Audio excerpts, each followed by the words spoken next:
بسم الله الرحمن الرحيم. اللهم صل وسلم وبارك على سيدنا محمد وعلى اله وصحبه وسلم. النهارده هنعمل مع بعض الجاتوه السواريه. انا هعمله معاكم من الالف للياء. طبعا معايا الفيديو للاخر وانت هتستفادي.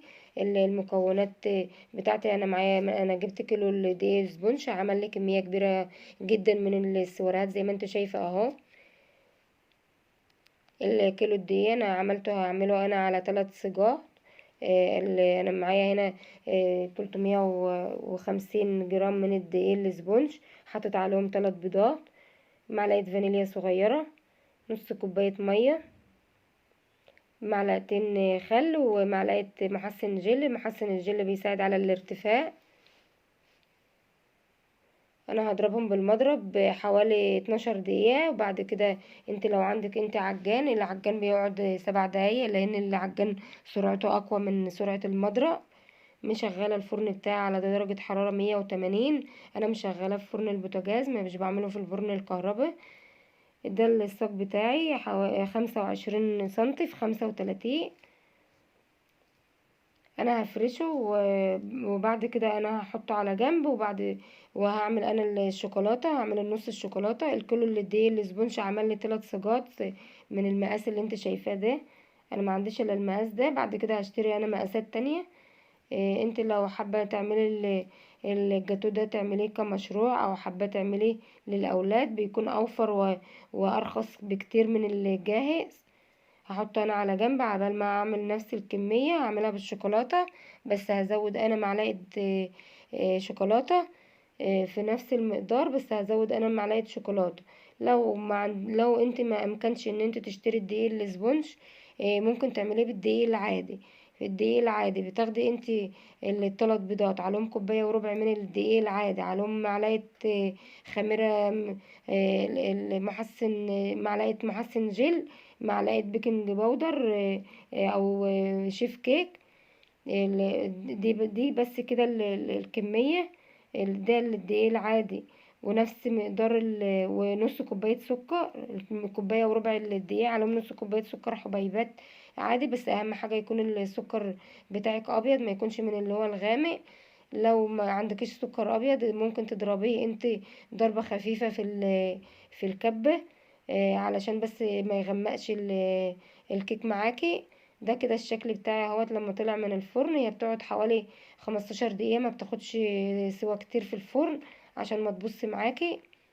طلع طرية وخفيفة اهي.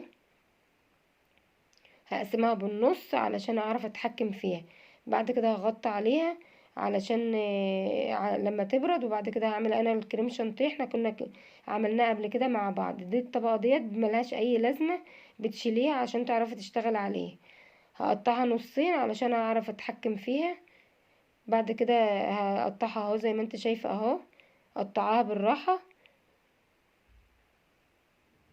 بترش عليها انت شربات. انا عاملاها كوبايه ميه عليها نص كوبايه سكر، عليها عصره ليمونه، تغلي غلوتين على النار، وبسيبها لما تبرد. وبعدين برش زي ما انت شايفه علشان الكريمه تثبت معايا ما تروحش وتيجي.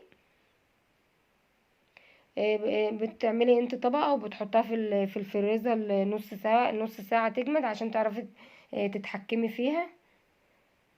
الجوانب ديت انا بسويها علشان اطلع الخرط بتاعتي متساويه. الحاجات اللي بتطلع ديت انا مش برميها.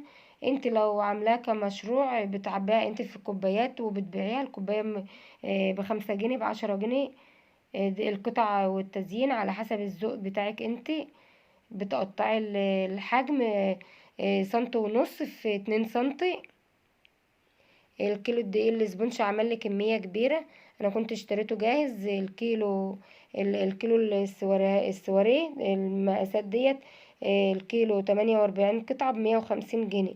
انت بتشتري الدقيق الكيلو الدقيق الاسبونج، بتعملي عليه نص كيلو كريم شانتيه. ما بياخدش حاجة منك، وبيديكي كمية كبيرة خالص جدا من السواريهات. بيعملك حوالي 2 كيلو من السواريه. بيعمل لي حوالي 130 140 قطعة. التزيين على حسب رغبتك. ده صوص الفراولة اللي انا كنت اشتريته معاكم في المشتريات. بتوزعي انت عليه اهو. اهم حاجة يكون عندك جنبك فوطة مبلولة مية علشان تمسحي السكينة كل مرة علشان ما تطلع الخرط متساوية معاكي. يا ريت اشتراك للقناة وتفعيل الجرس عشان يوصلكم منه كل جديد. زيني بنتي زي ما تحبي الاشكال اللي انت حباها، اللي معاكي انت شوكولاتات، معاكي شوكولاته من اللي هي الصغيره اللي فورماسيه، اي حاجه عندك انت زيني انت بطريقتك انت وذوقك انت. بتعملي انت الاعياد الميلاد، بتعملي انت عايزه تهدي حد من حبايبك، ده صوص الكراميل اهو، المانجا. لو وزعتيه انت بصباعك احسن ما توزعيه انت بقى حاجة بالحاجات التانية. التوزيع بالصباع احسن. شكله وزيني زي ما انت حابه. يا ريت لو عجبتكم الفكرة يكتبولي في الكومنتات.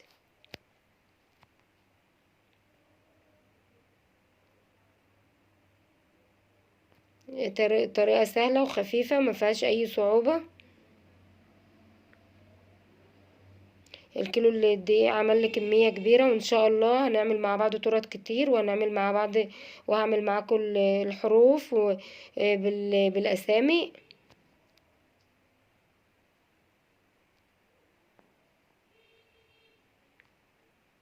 اي حد عايز بيطلب مني انا بقى اعمل له. ده كده الاشكال اهي.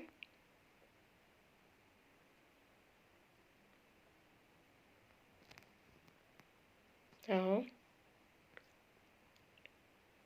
هعمل معاكم بعد كده التورت، وهنعمل مع بعض الجاتوهات الكبيرة، القطع الكبيرة. انا عملت معاكم النهاردة السواريهات، بعد كده هعمل معاكم القطع اللي هي الكبيرة.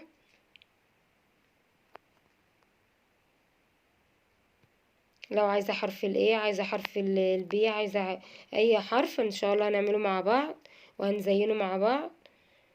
ودي كل الكمية اهيت بالكيلو اللي الدقيق اللي زبونش عمل لي كمية كبيرة وعدد كبير من الجاتوهات. والسلام عليكم ورحمة الله وبركاته.